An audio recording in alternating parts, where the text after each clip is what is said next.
So today we're going to talk about a little quote by Alan Watts, and if you want to know any more about who he is or any recommendations on some of his content, I'll put a link in the description below on a previous video I did talking about Alan Watts. But first I'm going to read this little section off my phone. So this is a quote he said in one of his lectures. It said, "Let's suppose that you were able every night to dream any dream that you wanted to dream, and that you could, for example, have the power within one night to dream 75 years of time, or any length of time you wanted to have. And you would naturally, as you began on this adventure of dreams, you would fulfill all your wishes. You would have every kind of pleasure you could conceive, and after several nights of 75 years of total pleasure, each you would say, well, that was pretty good, but now let's have a surprise. Let's have a dream which isn't under control, where something's going to happen to me that I don't know what it's going to be." And you dig that and come out of that and say, wow, that was a close shave, wasn't it? And then you'd get more and more adventurous, and you'd make further and further out gambles as to what you would dream. And finally, you'd dream where you are now. You would dream the dream of living the life that you were actually living today. And so this is very interesting. So basically what he's talking about, because Alan Watts' philosophy was that deep down that we were all the self or God or the universe at play. So what he's talking about here is that if you were God, which you are, and you could dream up anything that you wanted to dream, and you think like, wow, this world has so much pain and suffering, and why would I want to be in this limited body and doing what I'm doing right now? And like, I didn't choose to be here. I didn't want to be born. I wouldn't want to be here. He's saying if you were God and you could do anything and you dreamed anything you wanted, eventually you'd get to the point in the dream where you're dreaming the life that you're living right now. You're dreaming the play of life that you're in at this moment.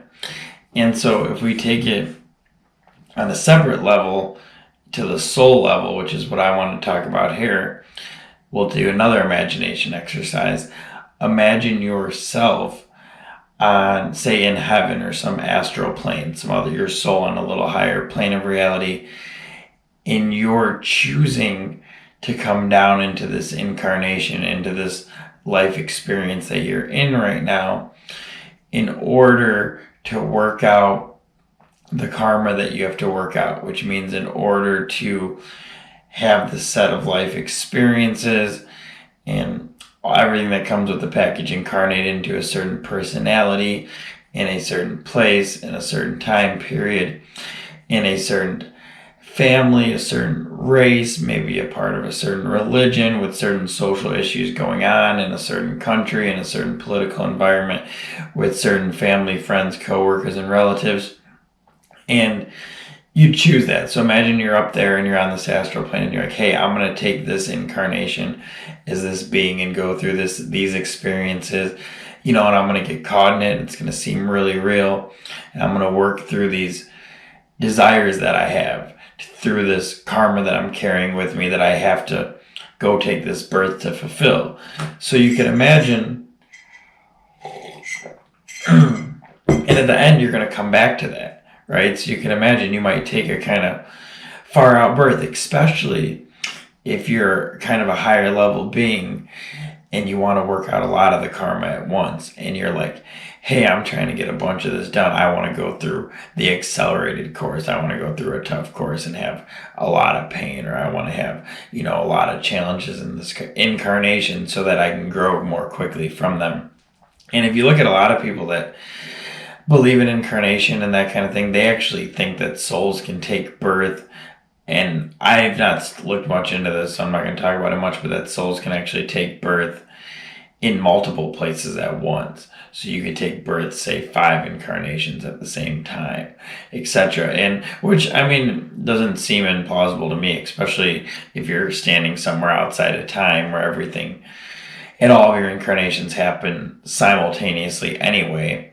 So, but either way, so imagine even if you're just looking at this one. So you're taking this to go work out this karma. You might take some crazy incarnation. Now, this isn't exactly what Alan Watts was talking about. He was talking about a level up from what I'm saying. He was talking about you being God itself and you're dreaming the entire dream. You're all of the beings in the play. You're the player and the play. You're all the objects in it. You're the entire thing. You're experiencing it in all these different ways, which is also true. And it just depends what level you're looking at it from. But we're looking at it right now from the individual soul aspect. So, from that perspective, it's also said that there could be soul groups or soul pods, which is a group of beings that you incarnate with pretty regularly. So say you're up there in heaven or on your astral plane or wherever you're at, and you're discussing like, hey, we need to go on Earth into Cuba and take birth in this village because we have to go through this incarnation and deal with this. We have to deal with, say, when Fidel Castro was in power, we are going to go take birth where this dictator is and work out this heavy karma. And maybe you're with a group of souls, and maybe this soul was your mom in your last life, but this time it's going to be your child. Maybe this was your friend, and now this is going to be your husband or wife, your lover. Maybe this person was your very, very close relative, and in this incarnation, you're not really going to know them, but you're going to pass them on the street and say hi one day. Or maybe they're going to be your teacher, or maybe you'll have one business deal with them. And so you think on such a vast scale as the universe, with all these different individual entities, what are the chances you're going to run into the same ones? But it's generally thought of and talked about in the spiritual literature that oftentimes souls kind of have similar paths. There's groups of them, and it could be called soul pods, and they kind of incarnate together and do work on themselves together, and it doesn't mean that you're going to be the same role each time, but the same group might kind of be in the same location or have similar life circumstances or interact with each other. So, and this is really what happens, although the more conscious beings are in between births, the more role they have in personally determining their next incarnation. If you're very unconscious, you kind of just, it seems to me, and a lot of the literature kind of hints to like you kind of just get propelled into your next incarnation without much choice of your own because you're very unconscious. For example, you don't believe in any kind of spirituality, any God, any afterlife, you have no faith, all of a sudden you die, you're completely confused. You're deluded, you're confused, you don't really, you didn't expect any of this to be like this, you're in denial of it.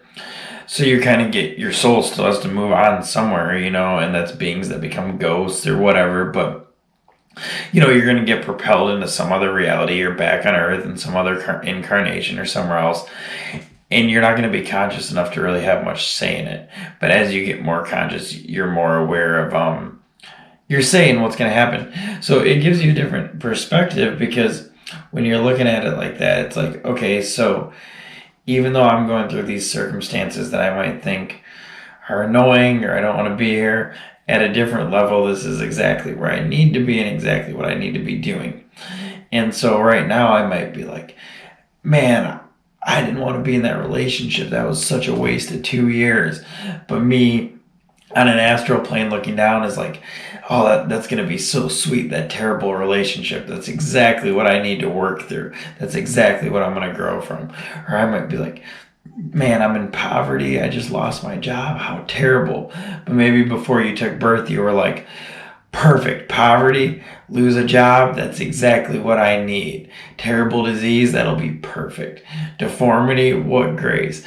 So it just gives you a perspective to look at like, hey, everything I see, and there's joyful experiences in it as well, but don't be so unconscious because there might be a part of you that actually chose to be here and wants to be going through exactly what you're going through right now.